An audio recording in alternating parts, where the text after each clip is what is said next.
Oigan, ¿no les pasa que la palabra derechos parece estar en todos lados últimamente? Escuchamos hablar del derecho a la propiedad, el derecho a la salud, hasta de los derechos de los fumadores. La verdad es que la lista parece infinita y muchas veces hasta contradictoria. Y con tantos reclamos que chocan unos con otros, pues nos queda una pregunta fundamental en el aire. Y no es solo una impresión nuestra, ¿eh? Como bien resume la fuente que analizamos hoy, el debate político está totalmente inundado de reclamos de derechos, desde la propiedad, los derechos de las mujeres, los de los no fumadores, el derecho a portar armas. Parece que de un día para otro, todo, absolutamente todo, se ha convertido en un derecho. Y aquí es donde la cosa se pone complicada, ¿no? A ver, si el derecho de una persona choca directamente con el de otra, ¿pueden los dos ser derechos de verdad? Para explorar esta pregunta, vamos a meternos de lleno en la perspectiva que nos presenta nuestra fuente. Muy bien, esta es la ruta que vamos a seguir. Primero vamos a ver por qué hay tantos derechos por ahí. Después nos centraremos en la idea de un único derecho fundamental. Vamos a separar los derechos naturales de los que la fuente llama falsos. Entenderemos por qué la propiedad es tan importante en todo esto y al final hablaremos de los límites de la libertad. Empecemos por el principio, entonces. La fuente de este análisis arranca identificando un problema clave: toda esta confusión que se arma cuando un derecho se pelea con otro. Y miren, aquí tenemos ejemplos clarísimos. El derecho de alguien a construir en su terreno puede chocar con el deseo del vecino de tener una vista despejada. O piensen en esto, el famoso derecho a la salud. ¿De dónde sale el dinero para eso? Pues del bolsillo de los contribuyentes, que también tienen derecho a su dinero. O sea, no son derechos que puedan vivir en armonía, ¿verdad? Son más bien una lucha constante por recursos que, seamos sinceros, no son infinitos. Y aquí está el meollo del asunto, según la fuente. El problema real es que han aparecido lo que llama derechos falsos. ¿Y qué son? Pues son derechos que para existir necesitan que otra persona haga o dé algo. Esto nos lleva a una distinción clave. Hay derechos que solo piden que se dejen paz a los demás y hay otros que exigen que los demás te den algo. Los primeros, bueno, todos podemos tenerlos al mismo tiempo sin problema, pero los segundos, esos son un juego de suma cero. Para que alguien reciba, alguien más tiene que dar. Y ahí es donde empieza el conflicto. Bueno, si tener un montón de derechos que se pelean entre sí es el problema, ¿cuál podría ser la solución? La propuesta de la fuente es simplificar, reducirlo todo a un solo principio, a una sola base. Y aquí lo tenemos. Este es el gran principio fundamental. Se tiene el derecho de vivir la vida como se elija, siempre y cuando no se interfiera con el mismo derecho que tienen los demás. Ojo, no es una lista de cosas que se pueden hacer. No es derecho a casarse o derecho a poner un negocio. No.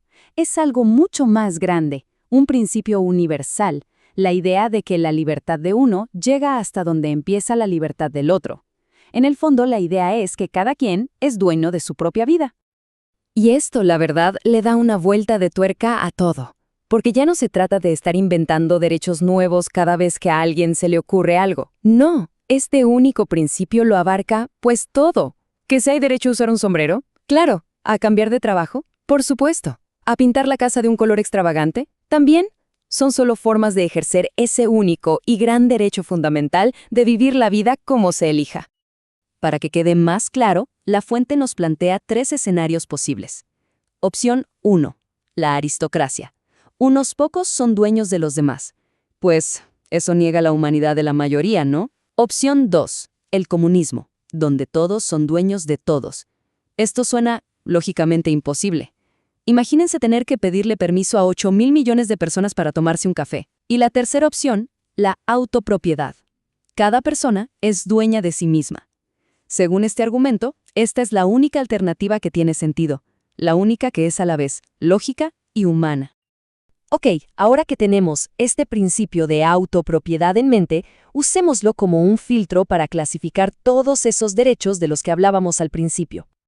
Y aquí vemos la gran división. Por un lado, tenemos los derechos naturales. Pensemos en el derecho a la vida o a la libertad de expresión. ¿Qué piden estos derechos? Simplemente que los demás no hagan algo, que no agredan, que no roben. Es una obligación negativa de no interferir. Pero del otro lado están los llamados derechos de bienestar, como el derecho a una casa.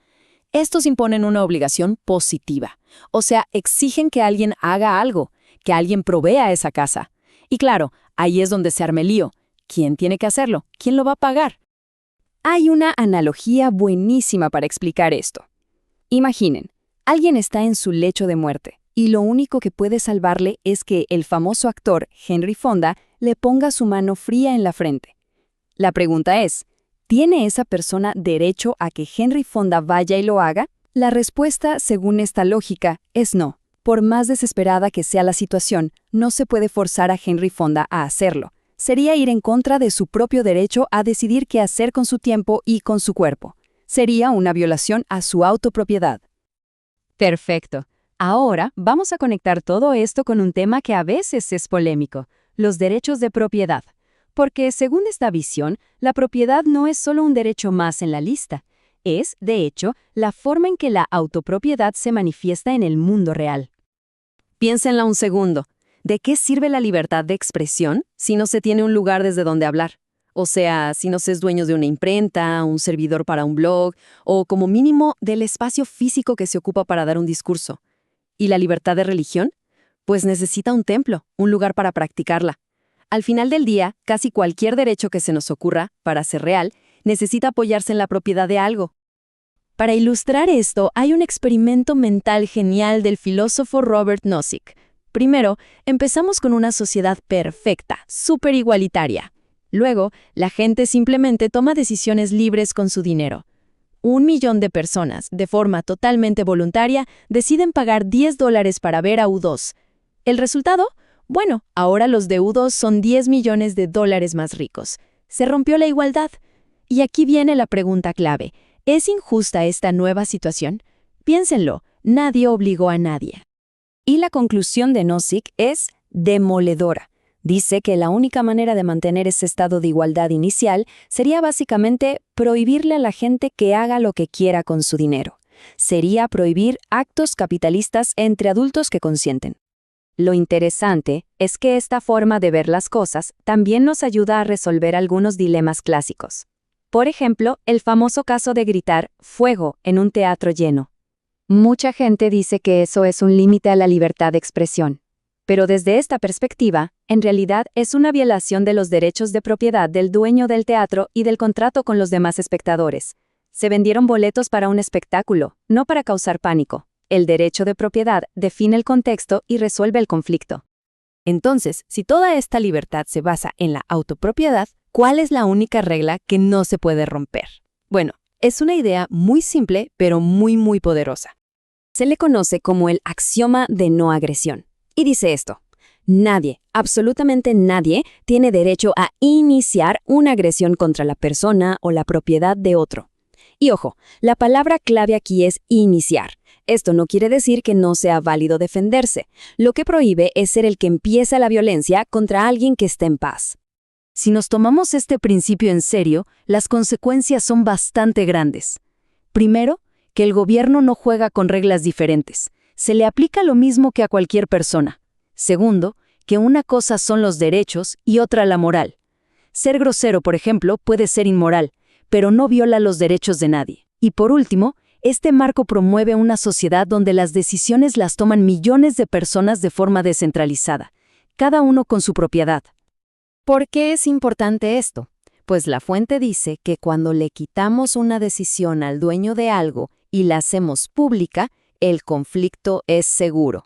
Piénsenlo, ¿se debería poder fumar en un restaurante? Si el restaurante es privado, el dueño decide y ya. Pero si la decisión es pública, se convierte en una guerra política sin fin, porque ya no hay un dueño claro que ponga las reglas.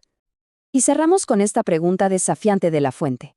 Está muy bien toda esta teoría de los derechos privados y la propiedad, pero ¿cómo se aplica en un mundo donde el gobierno es, por mucho, el dueño de más cosas, el que más gente emplea y el que más subsidios da? Es una pregunta que nos deja pensando en los enormes desafíos prácticos que esto implicaría.